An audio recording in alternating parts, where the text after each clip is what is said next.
Well, you know what? While the train has some steam, let's go ahead and get my next review out. Let's talk about Final Fantasy. Now, admittedly, I don't actually have a lot to say about FF1 because it's FF1. But let's really talk about this game. This is kind of going to be a two-parter. The second part is going to be minuscule in terms of scope and size, but this is going to be true for all of the FFs I go into that have had a proper remake, and I stress that word. That would be FF1, 2, 3, 4, uh, and actually that's it. But all those games have had a proper remake, and I'm going to be mentioning those remakes and talking about them and discussing them in contrast to and in addition to the original. But Final Fantasy, everyone knows the story. Everyone knows, this was their last hurrah. This was they were failing as a company. They weren't doing that well. They were going to go ahead and fold, and they made their last attempt. Now, everyone knows that story. You know what I like about that story? You know what really defines Squaresoft to me? And I stress that. Square Enix, sorry, lacks what Squaresoft had, and it is all emphasized by this statement. They were basically failing, going down the drains, probably going to fold, wanted to make one last game. How many people do you think, when faced with a situation like that, would try, would do anything with it? Would bother. You know what I mean? I have to freely admit I'm not even sure I would. I would want to, but I'm not sure I would.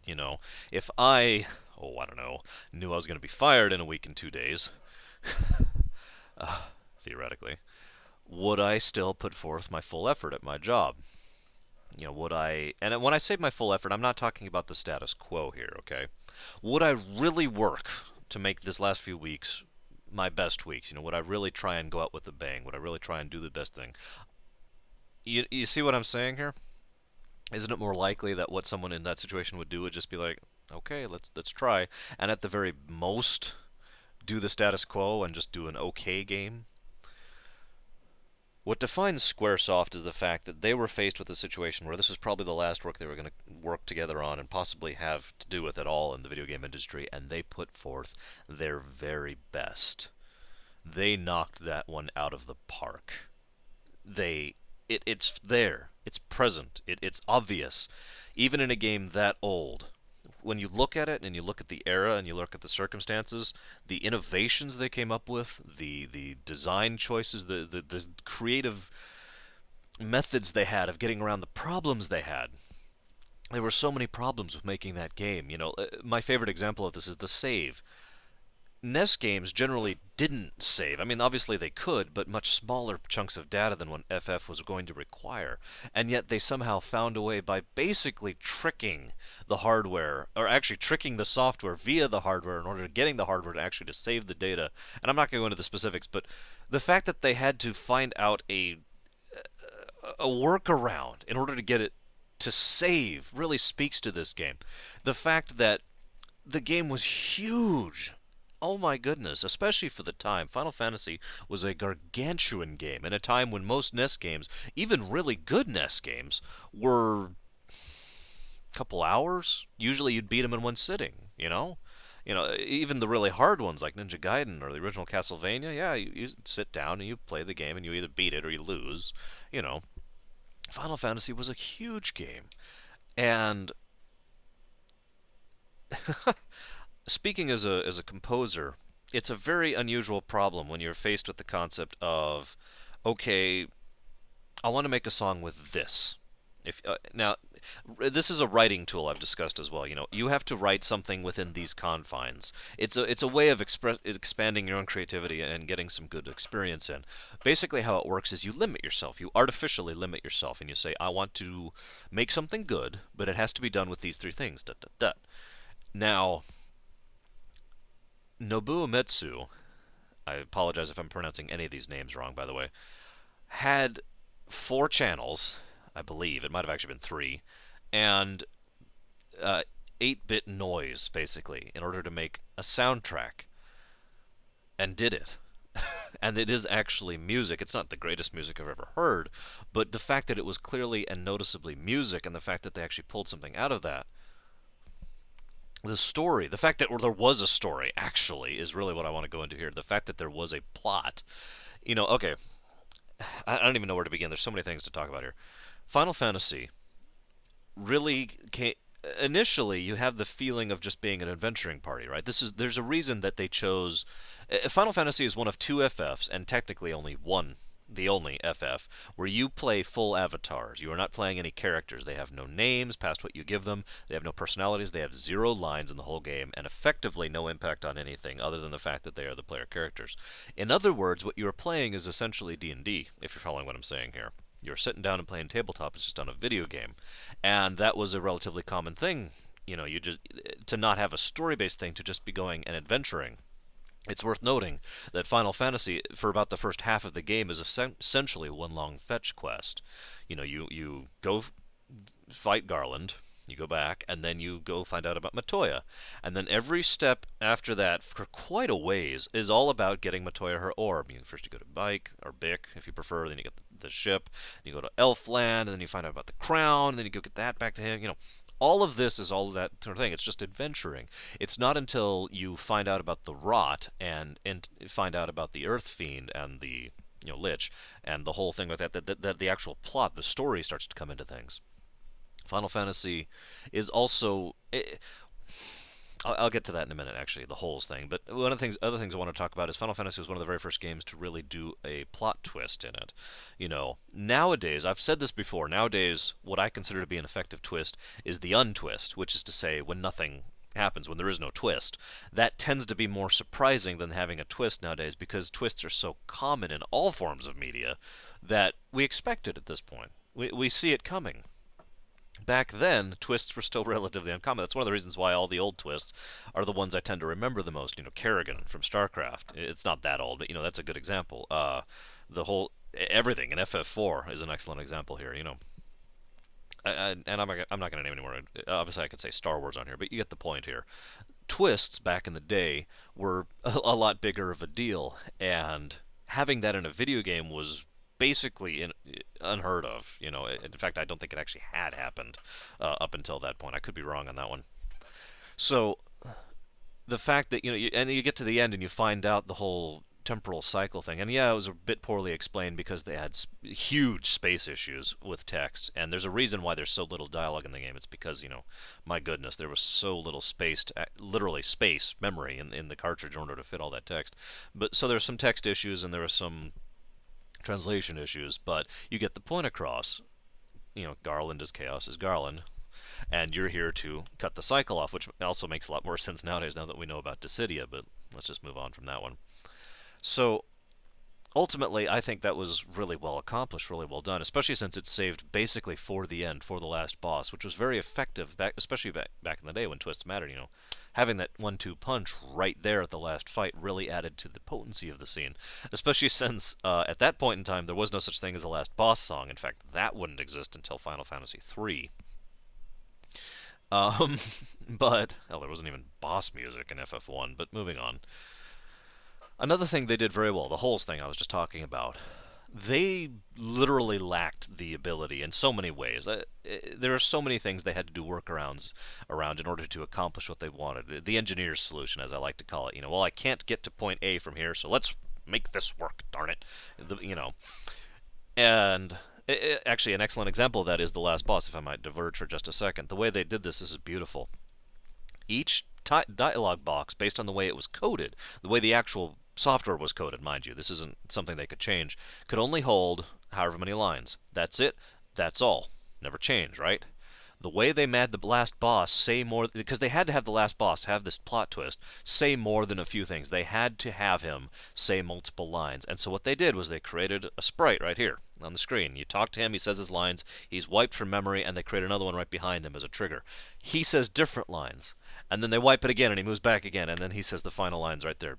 Work of genius, in my opinion. It's given what the tools they're working with. But another thing I wanted to talk about, not just from a programming perspective, from a mechanical perspective, but from a storytelling perspective, they lacked the ability and the space in order to put all of the story there, all of the setting, all of the backdrop. I've said before that it is a rare video game that actually makes me feel like I'm in a living world. And in fact, the Final Fantasies usually don't do that. There's only been two who have. That'd be 6 and 9 for anyone who's wondering. Other than those two, Final Fantasies usually feel like you're playing through a story. And there's nothing wrong with that. I want to stress that's actually one of the things FF is good at. Playing through a story. Yes, with it, I'm with it. Awesome.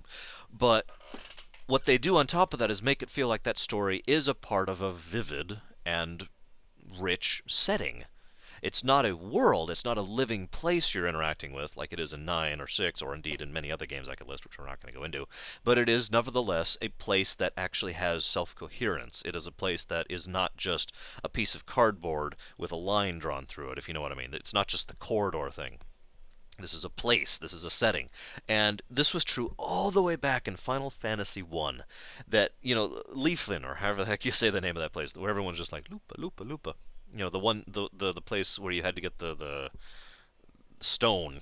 I've forgotten a lot of names here, if that's not obvious. In order to just be able to talk to them, the whole thing with Melmond and the Sage Circle, and I could go on. Actually, I'm not going to, but they really tried to enrich the setting. They really tried to make it feel like this was a place rather than just a linear line, and giving you the ship and giving you the airship were works of genius in my opinion, that really helped flush it out because it's well, granted, you could still have an airship, still have freedom of movement, and make a linear corridor game. It didn't feel that way in FF, especially given how much terrain there was to explore, which is both a good and a bad thing, but let's just not talk about that for a moment. But the thing I really wanted to mention here in relation to this setting is that there were a lot of holes. There were tons of them, actually, and it was a good thing. It was done deliberately. See, nowadays, if you had a setting, if you came out with a new game and this setting had a whole bunch of holes where you just had a few pieces of the picture, just a few hints of this advanced setting or this kingdom or of the fact that there were precursors or anything like that, if you just had the few barest hints, it would be looked as it would be looked at as though it was laziness or procrastination or lack of interest or lack of funding. It would be a bad thing. Back then, they lacked the ability to do more. And rather than try and pare the story down, pare the setting actually down, pare the setting down and make it less rich and less diverse, what they did was they took out very specific chunks of it so that the holes that were left gave you just enough of the picture to have an idea of what was there and fill in the rest for yourself. When I was actually preparing for this review not too long ago, I was talking about Leafin, whatever, the one place, and I had to actually mentally check myself because I had already personally come up with a story to explain that place and to explain its history and its culture and everything that happened there. Because there was just enough there that I could do that. It wasn't just empty. There were hints. It's the archaeology thing, as I like to call it. You have to construct a full picture out of these 3 bits of rock and a few symbols, and you can do that. You can extrapolate. You can study. You can understand. And yeah, that sounds really boring to most people, I'm sure, but it's the same concept on a much smaller scale, obviously. What you had was a few pieces of the picture, and you could paint in the rest however you wanted. And that actually worked really well because they did it consistently. Very little, in fact, basically nothing of Final Fantasy was actually filled out to concretion. All of it was conjecture. All of it was whatever your imagination wanted it to be, with a few bits and pieces to guide it. And I liked that. And I thought it worked brilliantly, especially back in the day. But the fact that I still have my own mental story of FF1 in my head says something, and the fact that I still have to think, oh, right, that's not actually what happened, that's just what I filled in the holes with. That really says something for how well that succeeded.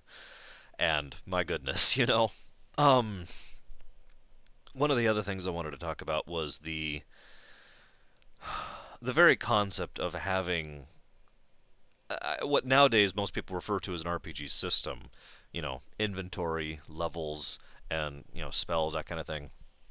That RPG elements, actually, I believe is what most people refer to that as, is something that has become a bit of a commonplace. Having that in a game like this, because there were other options. They could have made this more like a Zelda. They could have made this more like a Mario. They could have made this simple story. Actually, that was one of the things that was on the table, was to make it what is effectively a semi-interactive story. They decided to go with the RPG system, the D&D system, basically, and I think that was a fantastic move. Ignoring the obvious facts that this basically set the standard for what we call RPG elements nowadays.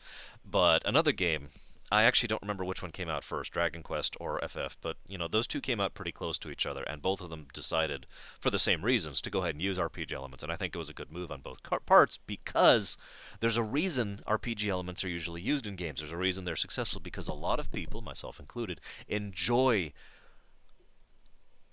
that process. It's the customization and it's the improvement. Because you did have customization. It was very, very limited back in FF1, but you still had the choice.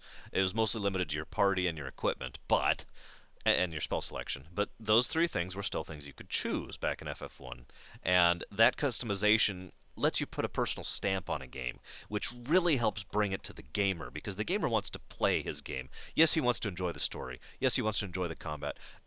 Give him a way to actually have a reason to care about it. Give him some kind of personal connection, whatever it is. And one of the best ways to do that is let him put his stamp on it. Let him customize it, or her. Obviously, I'm speaking him because I'm a guy.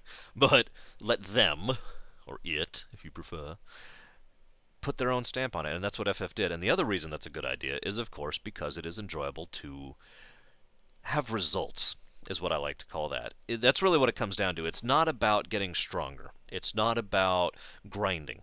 It's not about anything like that. What it is about is actually accomplishing something. You are getting somewhere. It is noticeable, it is trackable, it is repeatable. If you put time and effort into it, in other words, if you work at it, you will get results. And that's a guarantee. And that guarantee is the important part. Because in real life, it doesn't work that way. In real life, you can work and you can put time and effort, years of effort into something, and it is very possible and indeed probable that you will not get results out of it. This applies to just about everything, by the way. I do mean everything.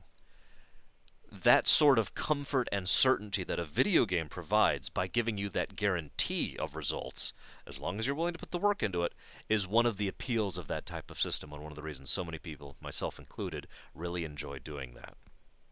And I think that was a brilliant move for the game. It really helped flesh it out between everything I was saying before. Now, like I said, I don't have much to say about this game, although I guess I have said a fair amount. But one of the last things I really want to talk about is the remake, Final Fantasy Origins. Now, that was what I consider to be the beginning of the proper remakes. Obviously, there are tons of remakes and ports and high-def releases and whatever other term you want to attach to it that are not really worthy of note, that have their own place, that have their own purpose. Just, not for me. I've always had the preference, and I've said this many, many, many times, of a proper remake. Final Fantasy Origins was the beginning of that. They took a... how old was the game at that point? Pretty old game. That was, a 12-year-old game, I believe, at that point? Something like that. At least 10-year-old game. And completely ejected and then replaced the combat system with the more modern combat system that they'd invented since then. Because the combat system in FF1 was actually really clunky. It's actually my biggest complaint about the game to this day, the original FF. If I have this and this, yeah, I know this isn't the greatest thing, but whatever, and this, okay, here are my enemies, right? Bear with me here. And I, with my toothbrush, want to attack this guy. And let's say I'm an idiot, or lazy, or mashing A. All of these are valid reasons. And I just attack all four of my party of four fighters, because I'm a lunatic. I'll attack this guy. The first two kill him. The way the combat system was designed was attacking this unit, this slot, which is now occupied by nothing. So what would happen is they would still attack it, and nothing would happen. And this was incredibly annoying and frustrating and difficult to work around. What they invented, and it seems so commonplace nowadays that it's hard for people to even realize often that this is something they had to invent, is now you attack this thing, it is removed, and the slot, the combat slot that it existed within, is also removed. So what happens is it then defaults. And they had to invent a code, a script actually, whose only purpose is, okay, there is an attack going out and the target is no longer there. I have to pick a target. And there is an actual script for that. It's not just down the list. It's semi-random actually. So now you attack this guy. So they added that to FF Origins. That by itself improved the gameplay magnificently, but there's another thing they did. They made it so the inventory was actually understandable. So you could actually see, oh, this is a sword that does this, or this is something that does this, and and when you're at the store, rather than just seeing three weapons and having no idea what any of them are other than the names that you're looking at. No idea if they're better or not. No idea if they're better than what you equip. No, if you can equip them. If you're particularly unused to the system. These were problems back in the original. FF Origins fixed all that. This will make their damage go up. This will make their armor go up. Blah blah blah blah. They took the game and they placed the game up here, and the game was still there. It was still very clearly, very decisively Final Fantasy One, but they fixed basically everything. They fixed the combat, they fixed the graphics, they fixed the sound, they fixed the engine, they fixed the scripts, they fixed the random generators, they fixed the inventory, they fixed the UI in its entirety, they fixed the dialogue, they fixed the dialogue code so they could actually have more than one line of dialogue per unit. Completely overhauled the game completely, and yet still retained the fact that it was Final Fantasy. It was a work of art, in my opinion. Not actual art, I'm sorry, but it was a beautiful thing. When I first saw FF Origins, I was actually moved and bought it immediately because, my goodness, that sort of effort, that sort of work deserves to be rewarded, in my opinion, and it is my fondest wish to this day. I could list for quite a while the number of games that I wish would receive a modern remake with modern conveniences, modern graphics, modern fixes, none of the old bugs, none of the old problems, that sort of thing, especially on the PC. And so FF Origins was an absolute smash and actually raised a Final Fantasy One on my overall choice, where I would place FF1 on the list considerably, because I actually enjoyed FF Origins quite a lot, and especially with the bonus dungeons that they added in. Now, obviously, they didn't do that initially. That wasn't until they did the remakes on. I'm actually not sure which, because there was the GBA remake, which I believe had the bonus dungeons, and then there's the PSP remake. Either way, I definitely give them props for that original remake because all the other remakes were just polishing up of that original remake. Now, one of the things I said I was going to do is I was going ahead and list the FFs in relative order here. Um, I'm not going to list the number of FF1 because don't have the list I'm staring at, but FF1 is definitely towards the top of the lower half of the pack here. For example, I would say FF1 is superior. Counting the Origins, I want to stress this. This is taking the remake into account. I would put FF Origins above FF13 too, for example. I would not put it above FF13, probably right below it actually. I would put it as superior to FF2.